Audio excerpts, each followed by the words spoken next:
Okay, I was going to do a video on casting process, but I started looking at how long and boring that would be, and nobody would want to watch that, so I said screw it. But castings are pretty interesting in that they're a microcosm of manufacturing. So I want to talk a little bit about castings, something I think is kind of important.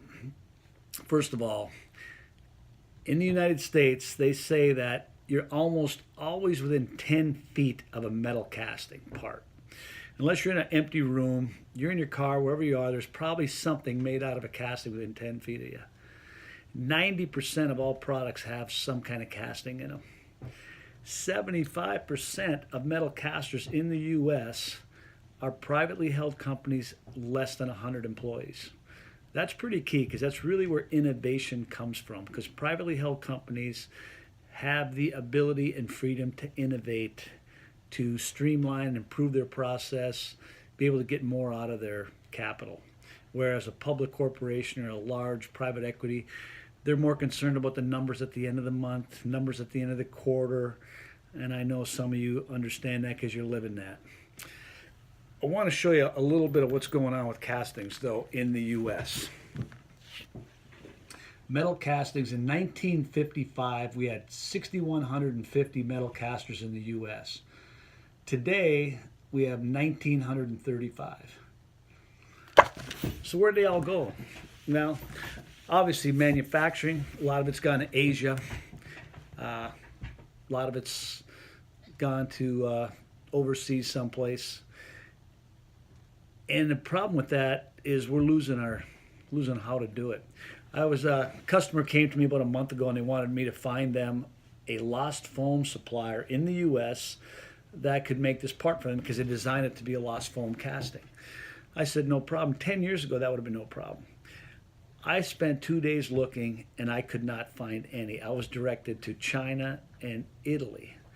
There's low volume prototype lost foam suppliers here, but nobody's doing production lost foam. We have lost that ability. Once it's gone, it's really hard to get it back. 15 years ago, Walmart used to advertise that most of their product was made in the USA, and they were proud of that. Go to Walmart today and try to find something made in the USA. I'm not saying you can't, but it'll be difficult. Almost everything's coming from Asia. About a year ago, I went to an Amazon seminar. And the seminar was set up for people that have designs and they want to take it to market through Amazon. And this was supposed to set you up sources so you could find manufacturing companies. Every source they were directing you to is in China. They didn't even consider a domestic source to do this. We are getting totally dependent on China and Asia for manufacturing. Kind of parallel society, because society, we're getting pretty dependent on, little services. 25-year-olds, if you went to a happy hour with a bunch of 25-year-old guys, and I bet you a good percentage of them, you'd start talking, wouldn't know where the spark plugs were in their car.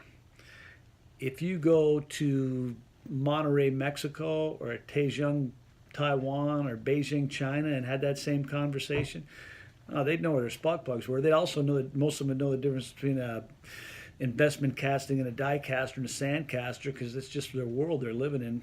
Maybe we don't have to know that stuff. I don't know. Maybe maybe we feel like there's somebody else that can do that. Why should we? But we're losing the tangible, mechanical, raw skills to do basic things.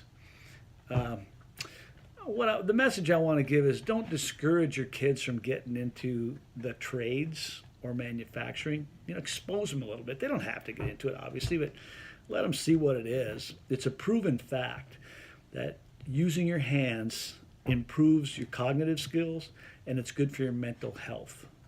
Who doesn't want that for their kids? Have better cognitive skills and mental health.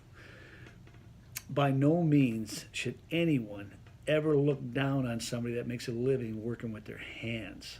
That's a has-been way of thinking. If anything, you should respect those people that work with their hands. That's my message for today. Thank you much.